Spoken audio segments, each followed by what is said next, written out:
లే ఇక్కడ రారా. ఇప్పుడు నా కొడుకప్పా డాక్టరు, నీ ప్రాబ్లం ఏముందో ఈ నా కొడుకుతో చెప్పు. కొంత నడిస్తేనే దొమ్మకాయలు పట్టేస్తాండే, మధ్యలో నొప్పిస్తాండే. 2 సంవత్సరాల నుంచి అవే టాబ్లెట్లు మింగుతాను బుజ్జి. ఇప్పుడు ఏం చేయమంటావు చెప్పు.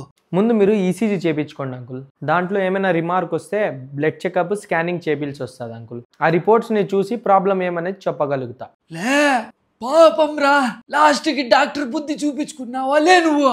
నా ఫ్రెండ్ దగ్గర కూడా నువ్వు డబ్బులు గుంజకి చూస్తున్నావా? బావోయ్, ఇప్పుడుండే టాబ్లెట్లు అన్నీ పడేసాయి. ఇది గ్యాస్ తో వచ్చిండది, ఏం కాదు. నేను ఒక టాబ్లెట్ చెప్తా, అది మింగు, సెట్ అయిపోతుంది. కానిలేనా, అట్లా చేద్దాంలే. The next day. పక్కజొన్న జట్ట ఈ పక్కజొన్న జట్ట మధ్యలో బండ